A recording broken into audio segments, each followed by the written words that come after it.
Assalamualaikum warahmatullahi wabarakatuh. Bismillah, alhamdulillah, la hawla wa la quwata illa billah. Allahumma sholli ala Sayyidina Muhammad wa ala ali Sayyidina Muhammad. Pada suatu pagi, Abu Nawas kecil bersemangat berangkat ke sekolah. Hari itu adalah hari pertamanya di kelas, dan dia tidak sabar untuk belajar dan bertemu teman-teman baru. Ibunya menyiapkan sarapan yang lezat dan memastikan Abu Nawas membawa semua perlengkapan sekolahnya. Setibanya di sekolah, Abu Nawas langsung menuju kelasnya dengan semangat. Bu guru Uji yang ramah dan penuh kasih sayang menyambut semua murid dengan senyum. Selamat pagi anak-anak, selamat datang di hari pertama sekolah. Mari kita mulai dengan memperkenalkan diri.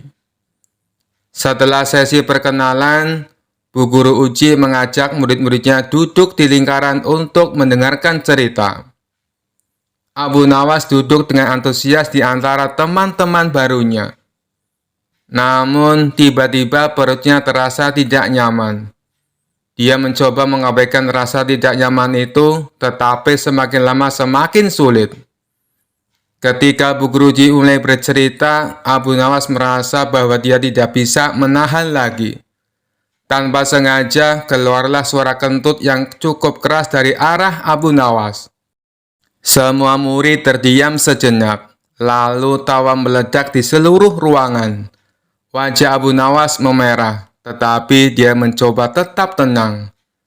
Bu Guru Uji yang juga menahan tawa mencoba menenangkan kelas. Anak-anak tenang, itu hanya suara alami dari tubuh kita. Tidak perlu malu atau tertawa berlebihan. Namun Abu Nawas yang terkenal dengan kecerdikannya tidak bisa membiarkan momen ini berlalu begitu saja. Dengan cepat dia berdiri dan berkata, "Bu Guru, saya rasa kursi ini sudah bosan diduduki terlalu lama, jadi dia ingin bicara." Semua murid tertawa terbahak-bahak mendengar candaan Abu Nawas. Bahkan Bu Guru Uji tidak bisa menahan tawanya. "Abu Nawas, kamu benar-benar punya cara untuk membuat semua orang tertawa. Tapi ingat, kita harus tetap sopan dan tidak mengejek teman-teman kita." Abu Nawas tersenyum malu-malu dan duduk kembali. Namun, insiden itu membuat suasana kelas menjadi lebih ceria dan penuh tawa. Semua murid merasa lebih dekat satu sama lain setelah kejadian lucu itu. Setelah kelas berakhir, Abu Nawas menemui Bu Guru Uji. "Bu Guru, maafkan saya karena telah membuat keributan di kelas tadi." Bu Guru Uji tersenyum dan berkata, "Tidak apa-apa Bu Nawas, kita semua membuat kesalahan. Dan yang terpenting adalah bagaimana kita menanggapinya. Kamu telah mengubah momen yang memalukan menjadi sesuatu yang lucu dan membuat semua orang tertawa." Abu Nawas merasa lega dan berterima kasih kepada Bu Guru Uji. Dia belajar bahwa setiap kejadian, bahkan yang memalukan sekalipun, bisa dihadapi dengan humor dan sikap positif. Dikisahkan Abu Nawas mempunyai keledai yang sangat penurut. Kemanapun Abu Nawas pergi, selalu mengajak keledainya. Banyak orang mengagumi keledai milik Abu Nawas. Bahkan ada beberapa orang menawar ingin membelinya dengan harga tinggi. Tapi Abu Nawas selalu menolaknya. Suatu hari saat Abu Nawas berkeliling kampung bersama keledainya, ia dibuntuti dua orang yang diduga pencuri. Mereka tampak ingin mengincar keledainya Abu Nawas. Saat azan zuhur berkumandang, Abu Nawas berhenti sejenak di sebuah masjid untuk menunaikan sholat. Ia lalu mencari sebuah pohon untuk mengikatkan keledainya. Tapi Abu Nawas tidak menyadari ada dua orang yang mengikutinya. "Kau tunggulah di sini, aku akan ke masjid dahulu," ucap Abu Nawas kepada keledainya. Ketika Abu Nawas pergi masuk ke masjid, dua orang pencuri itu segera mendekati keledai tersebut. "Kita kelabui saja Abu Nawas, bawalah keledai ini pulang, dan aku akan berpura-pura jadi keledainya," ucap salah seorang pencuri. Kemudian pencuri yang lain membawa pergi keledai milik Abu Nawas. Sementara itu seorang pencuri berpura-pura menjadi keledai. Dia mengikatkan tali keledai tersebut ke lehernya sendiri. Tujuannya agar Abu Nawas percaya bahwa keledainya telah berubah menjadi manusia. Usai menunaikan sholat, Abu Nawas kembali mendatangi keledainya.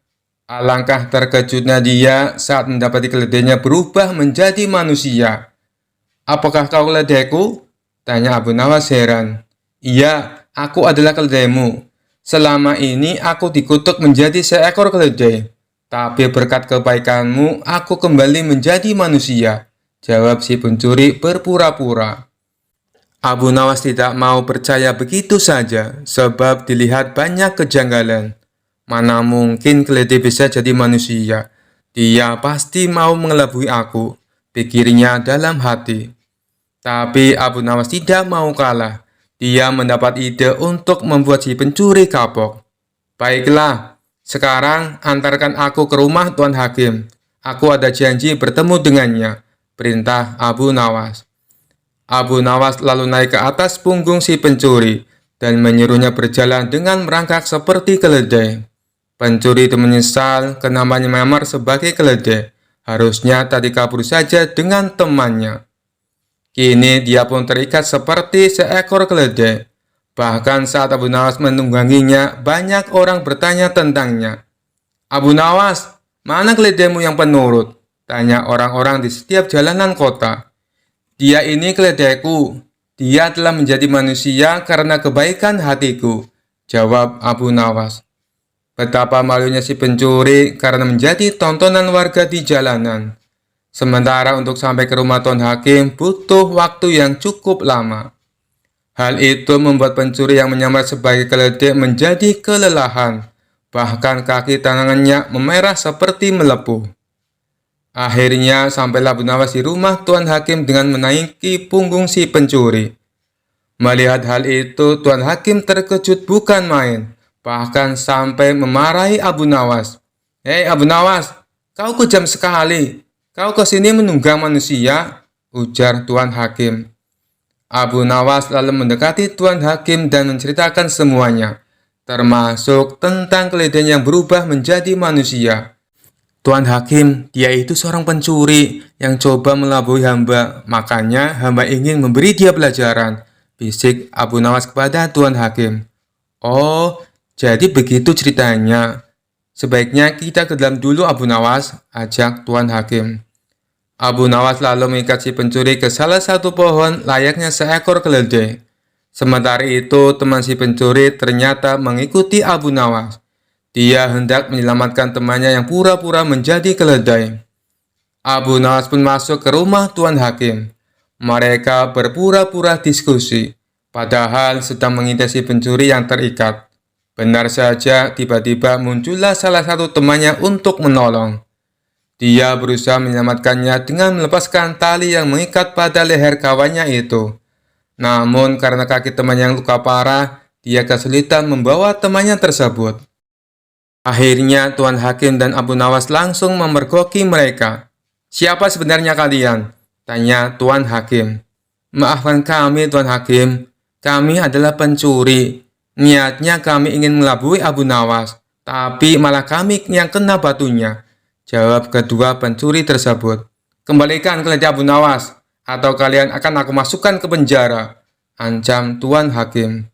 "Baik Tuan Hakim," jawab mereka berdua. Kemudian salah seorang pencuri pulang ke rumah untuk mengambil keledai Abu Nawas dan mengembalikannya. Setelah keledai tersebut dikembalikan kepada Abu Nawas, Tuan Hakim memberi nasihat kepada dua pencuri itu. "Sebenarnya aku hendak menghukum kalian, tapi melihat luka yang dialami temanmu, aku tidak sampai hati. Aku mau mengampuni kesalahan kalian, tapi dengan syarat kalian tidak akan mengulangi perbuatan ini," tutur Tuan Hakim. Akhirnya Abu Nawas mendapatkan kembali keledainya. Tentunya keledai sungguhan, bukan keledai berkepala manusia.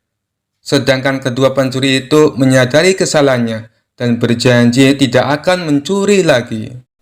Kisah selanjutnya. Raja Harun al-Rasyid tak henti-hentinya mengerjai Abu Nawas, namun selalu lolos dari perangkapnya. Yang ada malah baginda raja sendiri yang menanggung kekalahan. Kalaulah beradu otak, pastilah Abu Nawas yang akan menang. Dan raja tahu betul kecerdasan dan kecerdikan Abu Nawas. Sang raja pun mempunyai ide untuk mengalahkan Abu Nawas, yaitu diajak adu lomba memanah. Karena lomba tersebut yang dibutuhkan adalah keahlian bukan otak. Maka dipanggillah Abu Nawas ke istana. "Ada keran apa baginda raja memanggil hamba?" tanya Abu Nawas kepada sang raja. "Aku sedang mengadakan lomba memanah.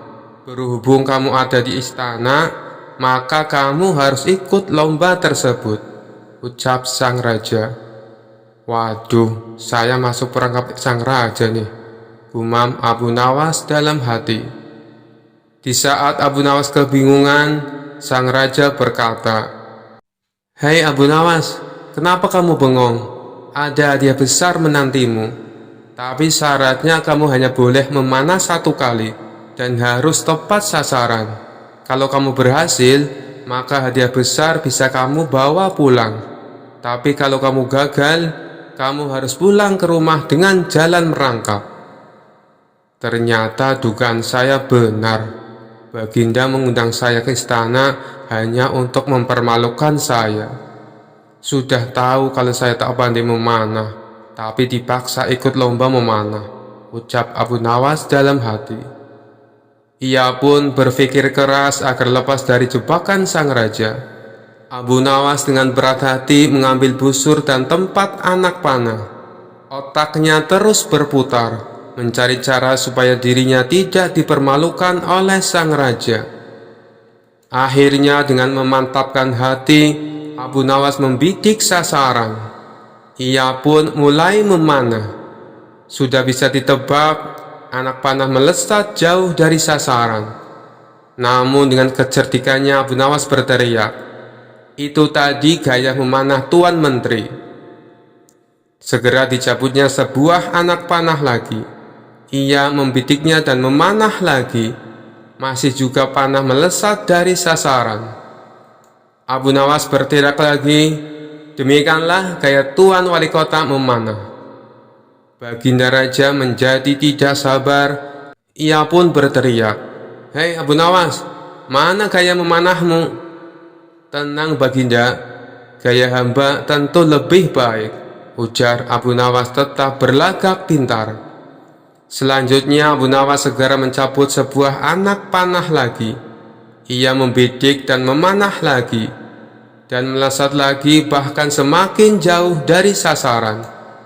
Ia berteriak lebih keras lagi, "Ini gaya Tuan Lurah memanah." "Wahai Abu Nawas, yang aku minta gaya memanahmu, bukan gaya orang lain," hardik baginda raja. Abu Nawas nyaris putus asa, tapi tetap menunjukkan wajah lucunya.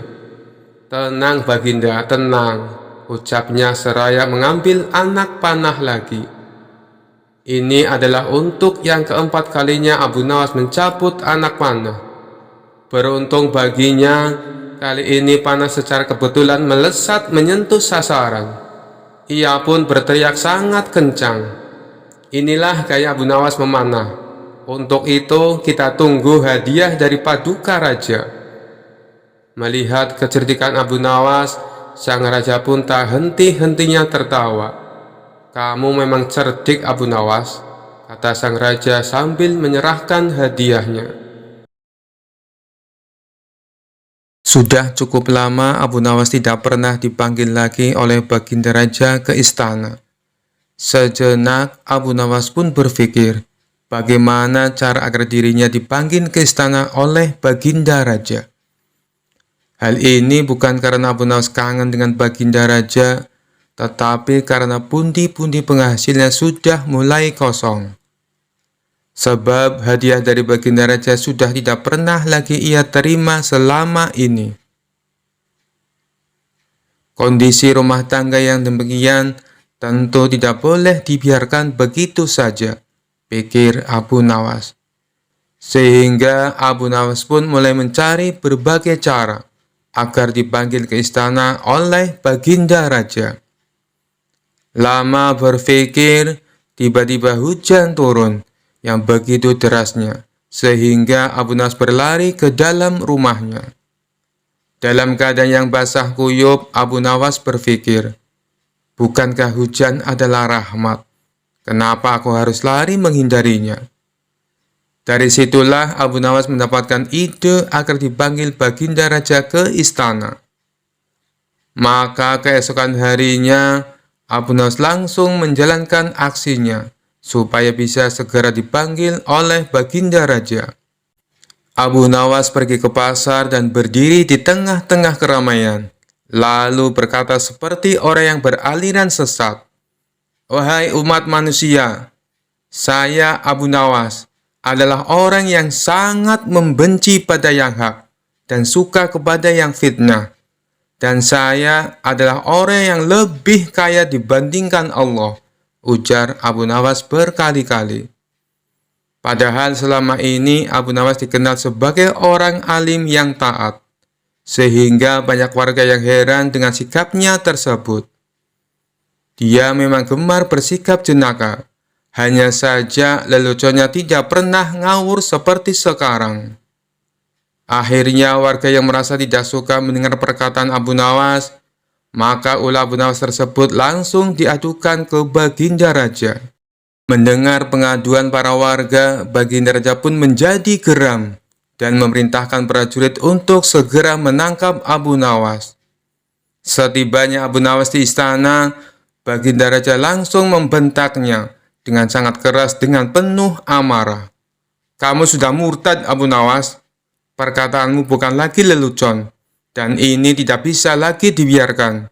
Kamu harus masuk penjara," kata Baginda Raja kepada Abu Nawas. Kemudian Abu Nawas pun mempertanyakan kesalahannya kepada Baginda Raja. "Memangnya salah saya apa, Baginda Raja?" kata Abu Nawas pura-pura bertanya. "Bukankah tadi di pasar kamu mengatakan bahwa kamu tidak suka dengan yang hak atau kebenaran, malah kamu menyukai yang fitnah? Belum lagi kamu mengatakan kamu mengaku lebih kaya dari Allah. Kamu bilang begitu kan?" kata Baginda Raja sambil marah. Abu Nawas pun tidak banyak bicara, dia langsung mengakui perbuatannya tersebut. Kemudian Baginda Raja bertanya kembali, "Mengapa engkau berkata begitu?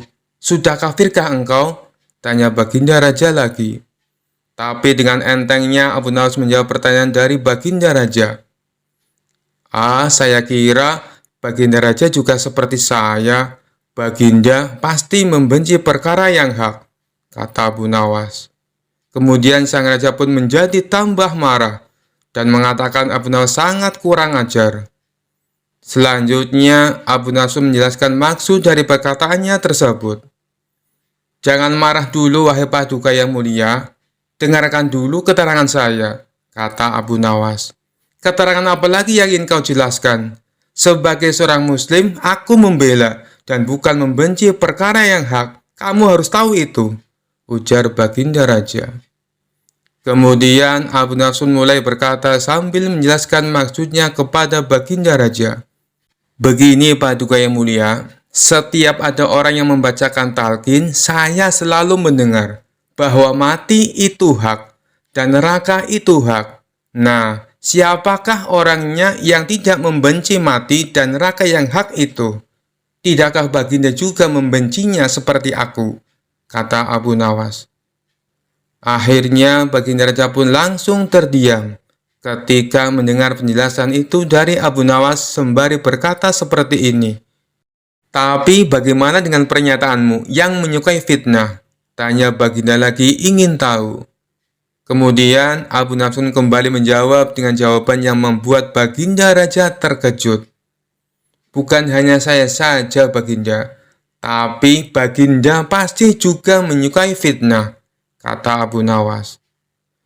"Baginda barangkali lupa bahwa di dalam Al-Quran disebutkan, harta benda dan anak-anak kita adalah fitnah. Padahal baginda juga menyenangi harta dan anak-anak, seperti halnya saya. Benar begitu Paduka yang mulia? Lanjut Abu Nawas. Baginda Raja pun hanya membenarkan perkataan Abu Nawas dan mengangguk-anggukkan kepalanya lagi.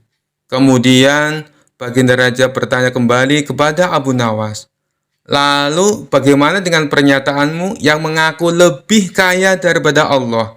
Apakah kamu sudah sinting?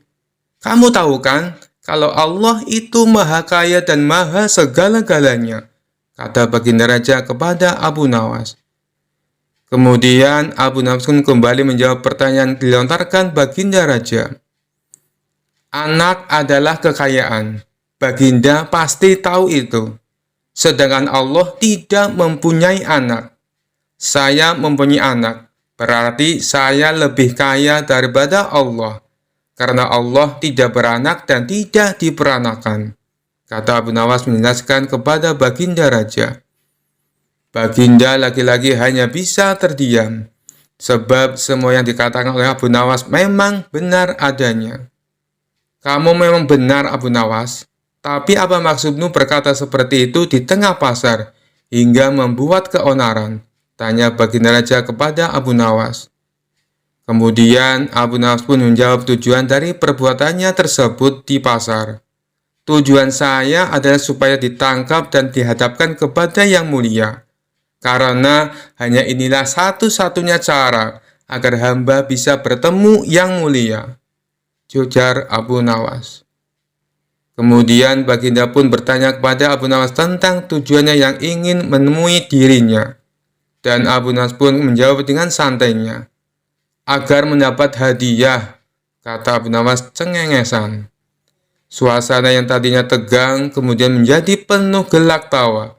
Dan Baginda Raja pun berkata seperti ini, Abu Nawas, ada-ada saja kamu," kata Baginda Raja. Baginda Raja pun akhirnya sadar bahwa selama ini ia jarang mengundang Abu Nawas ke istana.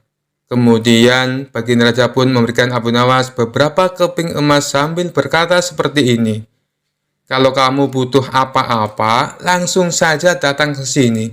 Bilang padaku apa yang kamu butuhkan.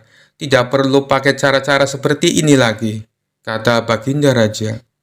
Kemudian Abu Nawas pun meminta maaf kepada Baginda Raja, lalu pulang ke rumahnya sambil membawa hadiah dari Baginda Raja. Siang itu langit terlihat mendung. Awan hitam menyelimuti cakrawala, pertanda sebentar lagi akan turun hujan. Benar saja, tidak lama kemudian hujan pun mulai turun. Abu Nawas yang rencananya hari itu akan pergi, terpaksa mengurungkan niatnya. Dia lebih memilih duduk di depan rumah, sambil menikmati secangkir kopi. Ketika Abu Nawas sedang memandangi hujan, tiba-tiba pandangannya tertuju pada sosok Abu Jahil tetangganya. Abu Jahil terlihat berlari tergesa-gesa menuju rumahnya sendiri. Sifat usil Abu Nawas pun muncul ingin meledek Abu Jahil. "Hai pelit, kenapa kau berlari tergesa-gesa?" teriak Abu Nawas kepada Abu Jahil dengan sebutan pelit. "Biar tidak kehujanan, saya kan pakai jubah yang mahal. Sayang kalau sampai basah kena air hujan," kata Abu Nawas sambil meledek. "Sungguh bodoh, ada saja orang yang lari dari rahmat Allah," balas Abu Nawas tak mau kalah. "Maksudmu apa Abu Nawas? Siapa yang lari dari rahmat Allah?" tanya Abu Jahil tidak terima. "Bukankah hujan itu rahmat?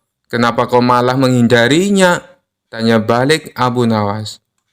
Mendengar itu, Abu Jahil tidak bisa berkata apa-apa. Ia kemudian masuk ke dalam rumah dan menutup pintunya dengan keras. Sementara Abu Nawas tertawa terkekeh-kekeh melihat ulah Abu Jahil tersebut. Beberapa hari kemudian, ketika Abu Nawas sedang nongkrong di warung, ia merasakan sebentar lagi akan turun hujan. Ternyata dugaan Abu Nawas tepat. Rintik gerimis mulai turun dari langit. Ia pun teringat cucian baju di rumahnya yang sedang dijemur. Saat itu juga, Abu Nawas berlari dengan tergesa-gesa agar secepatnya tiba di rumah. Kebetulan, saat itu Abu Jahil sedang duduk di depan rumahnya. Melihat Abu Nawas berlari tergesa-gesa di tengah gerimis, Abu Jahil berteriak kepadanya, "Hai Abu Nawas, apakah kau lupa dengan tempo hari? Jangan lari dari rahmat Allah, jangan pula menghindarinya," kata Abu Jahil meledek Abu Nawas. Mendengar teriakan itu, Abu Nawas pun kaget dan merasa kata-katanya tempo hari dibuat serangan oleh Abu Jahil. Namun Abu Nawas yang cerdas dan cerdik tentu tak kehilangan akal untuk memberikan jawaban. Siapa yang lari dari rahmat Allah? Justru aku menghormatinya. Aku lari tergesa-gesa agar tidak menginjak rahmat Allah dengan kakiku, balas Abu Nawas. Mendengar jawaban tersebut, muka Abu Jahil menjadi kecut. Niatnya mau meledak, malah ia sendiri yang kembali kena. Kurang ajar Abu Nawas. Ada saja jawabannya. Batin Abu Jahil menahan emosi. Setelah Abu Nawas mengambil jemuran bajunya, ia duduk di depan rumah sambil memakan daging kambing. Ternyata Abu Jahil masih duduk di depan rumahnya sendiri. Melihat Abu Nawas makan daging kambing, Abu Jahil kembali meledek. "Hei Abu Nawas, jangan kebanyakan makan daging kambing, nanti cepat terkena darah tinggi," teriak Abu Jahil. "Saya kira Allah lebih tahu mana yang sedang terkena penyakit darah tinggi," balas Abu Nawas cengengesan.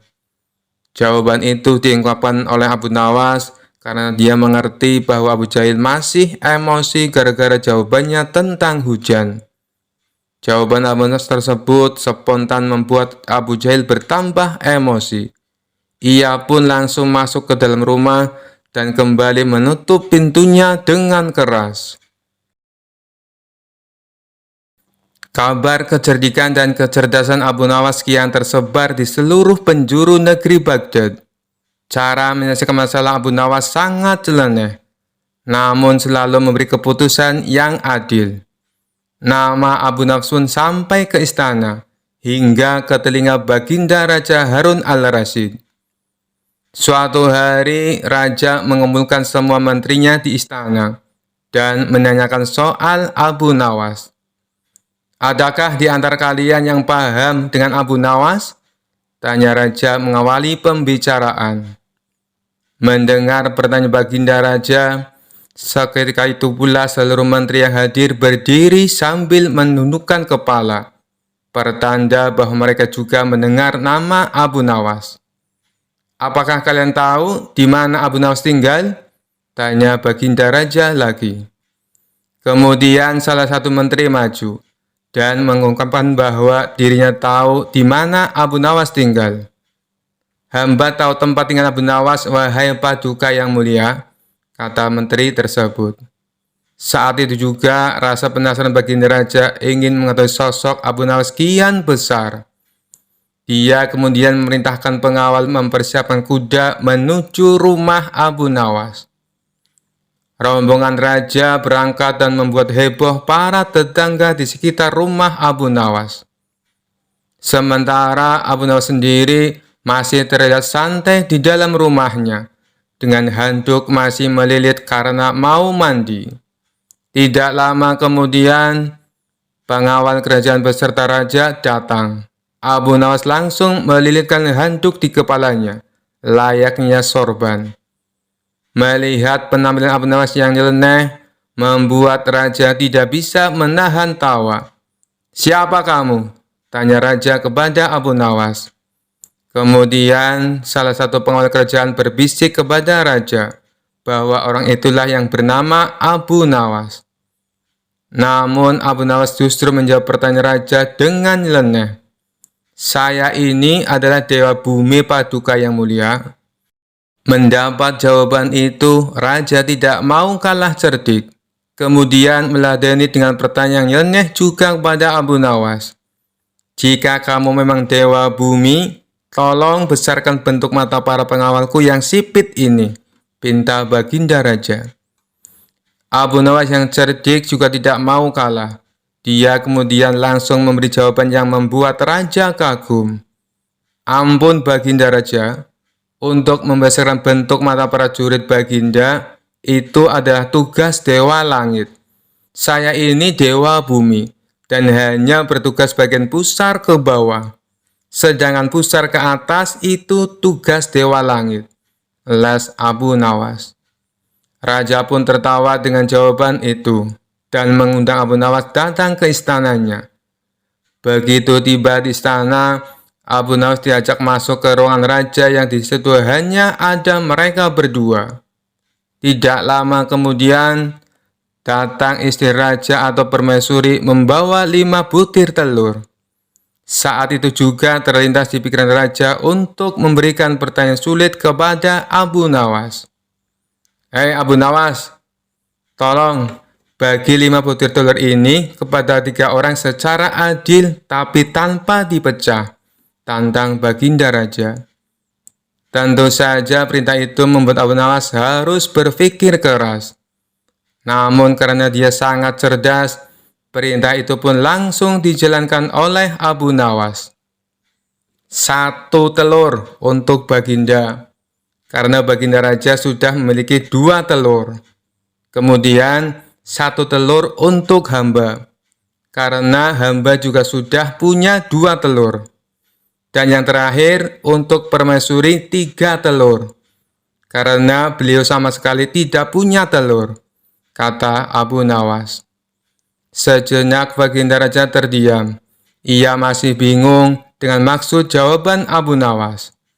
Tidak lama kemudian, Raja menyadari maksud ucapan Abu Nawas. Dia pun langsung tertawa terbahak-bahak bersama sang permaisuri. Kamu memang cerdas Abu Nawas. Ini ada hadiah untukmu, karena kau telah berhasil membuat kami terhibur, ujar Baginda Raja. Sejak saat itu, Abu Nawas selalu diundang Raja untuk menemaninya sekaligus memberikan perjalanan sulit kepada Abu Nawas. Sekian dulu perjumpaan kita kali ini. Sampai bertemu lagi di kisah-kisah selanjutnya. Terima kasih yang sudah subscribe dan setia menonton channel ini. Wassalamualaikum warahmatullahi wabarakatuh.